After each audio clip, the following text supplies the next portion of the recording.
ಶ್ರೀ ಲಲಿತಾಂಬಿಕಾ ಮಾತಾ, ಶ್ರೀ ರಾಜಶ್ಯಾಮಲಾ ಮಾತಾ ಹಾಗೂ ಶ್ರೀ ವಾರಾಹಿ ಮಾತೆಯ ಪಾದಾರವಿಂದಗಳಿಗೆ ನಮಸ್ಕರಿಸುತ್ತಾ ನಾವಿವತ್ತು ವಾರಾಹಿ ಮಾತೆಯ ತುಂಬ ಪವರ್ಫುಲ್ ಆದಂತಹ ದ್ವಾದಶ ನಾಮಗಳನ್ನು ತಿಳಿಸ್ಕೊಡ್ತಾ ಇದ್ದೀನಿ.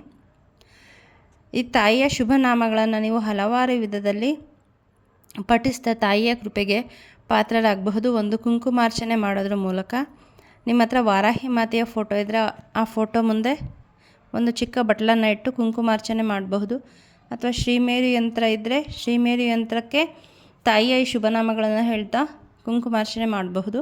ಅಥವಾ ನಿಮ್ಗೆ ಯಾವುದಾದ್ರೂ ದೇಹದ ಭಾಗದಲ್ಲಿ ಸಮಸ್ಯೆ ಇದೆ, ಆರೋಗ್ಯ ಸಮಸ್ಯೆ ಇದೆ ಅಂದರೆ ಎರಡೂ ಕೈಗಳನ್ನು ಉಜ್ತಾ ಆ ಬಿಸಿಯನ್ನು ಆ ಭಾಗಕ್ಕೆ ಕೊಡ್ತಾ ತಾಯಿಯ ಈ 12 ಶುಭನಾಮಗಳನ್ನು ಕೇಳ್ತಾ ಆ ಜಾಗಕ್ಕೆ ಹೀಲಿಂಗನ್ನು ಕಳಿಸಬಹುದು. ಸೊ ಬನ್ನಿ, ಹಾಗಿದ್ರೆ ಆ ತಾಯಿಯ ಶುಭನಾಮಗಳು ಯಾವುದ್ಯಾವುದು ಅಂತ ನೋಡೋಣ. Close your eyes. ಶ್ರೀ ಪಂಚಮ್ಯೈ ನಮಃ. ಶ್ರೀ ದಂಡನಾಥಾಯೈ ನಮಃ. ಶ್ರೀ ಸಂಕೇತಾಯೈ ನಮಃ.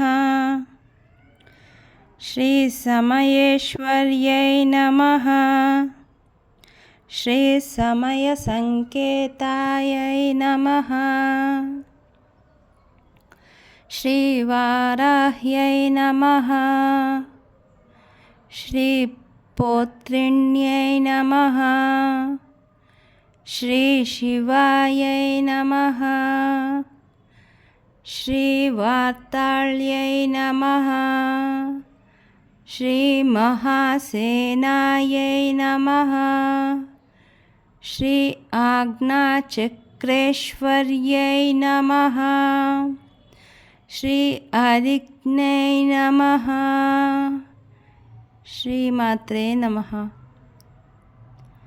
ನಿಧಾನವಾಗಿ ನಿಮ್ಮ ಕಣ್ಣುಗಳನ್ನು ಬಿಡಿ.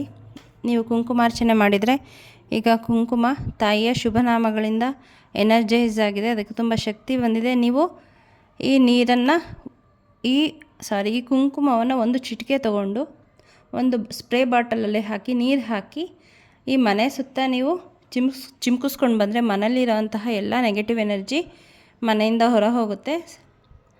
ನಿಮ್ಮ ಹಣೆಗೆ ಈ ಕುಂಕುಮವನ್ನು ಧರಿಸಬಹುದು.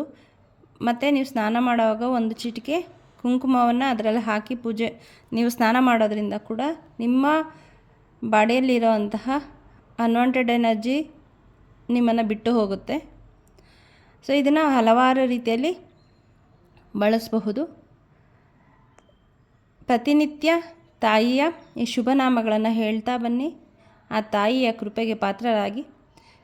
ನಿಮಗೆ ಈ ಕಂಟೆಂಟ್ ಇಷ್ಟ ಆಗಿದರೆ ಮತ್ತು ತಾಯಿಯ ಈ ಪೂಜಾ ವಿಧಾನ ಇಷ್ಟ ಆಗಿದರೆ ದಯವಿಟ್ಟು ಸಬ್ಸ್ಕ್ರೈಬ್ ಆಗಿ. ಅವಶ್ಯಕತೆ ಇರೋರಿಗೆ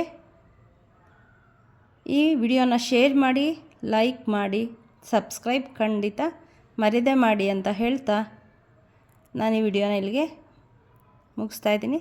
ಥ್ಯಾಂಕ್ ಯು.